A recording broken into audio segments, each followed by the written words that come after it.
കീഴരിയൂരിലെ പ്രാഥമിക ആരോഗ്യ കേന്ദ്രത്തിൽ കഴിഞ്ഞ ദിവസം വിതരണം ചെയ്തിട്ടുള്ള പാരസെറ്റമോൾ ഫംഗസ് നിറഞ്ഞ ടാബ്ലറ്റുകളാണ് വിതരണം ചെയ്തത്. യുവജന സംഘടനകൾ ഇടപെട്ടുകൊണ്ടാണ് ഇവിടെ വിതരണം ചെയ്തുകൊണ്ടിരിക്കുന്ന ടാബ്ലറ്റുകൾ നിർത്തിവെക്കണം എന്ന് ഞങ്ങൾ ആവശ്യപ്പെട്ടിട്ടുള്ളത്. കേരളത്തിലുടനീളം നിരവധി ജനങ്ങൾ വലിയ തോതിൽ അസുഖം ബാധിച്ച് പ്രാഥമിക ആരോഗ്യ കേന്ദ്രങ്ങളെ ആശ്രയിക്കുന്ന ഈ ഘട്ടത്തിൽ നിലവാരം കുറഞ്ഞ പാരസെറ്റമോളുകളും മറ്റു ടാബ്ലറ്റുകളും വിതരണം ചെയ്ത് വലിയ തോതിൽ ജനങ്ങളുടെ ആരോഗ്യം വലിയ പ്രതിസന്ധിയിലാവാൻ പോവുകയാണ്. ഇത് ഗൌരവത്തോടെ കണ്ട് സർക്കാർ നയം സ്വീകരിച്ചിട്ടില്ലെങ്കിൽ ശക്തമായ പ്രതിഷേധവുമായി ഞങ്ങൾ മുന്നോട്ട് പോകും. വിതരണം ചെയ്തിട്ടുള്ള നിരവധി ആളുകൾ ഈ രീതിയിലുള്ള ഫംഗസ് നിറഞ്ഞ ടാബ്ലറ്റുകൾ അറിയാതെ അത് ഒരു മെഡിസിൻ എന്ന നിലയിൽ കഴിച്ചുപോയിട്ടുണ്ടെങ്കിൽ വലിയ തോതിലുള്ള ആരോഗ്യ പ്രശ്നങ്ങൾ അവരെ ബാധിക്കും.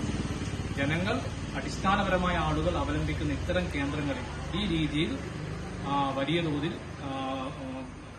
ഫംഗസ് നിറഞ്ഞ ടാബ്ലറ്റുകൾ നൽകുന്നത് ജനങ്ങളുടെ ആരോഗ്യത്തിനെതിരെയുള്ള വെല്ലുവിളിയാണ്.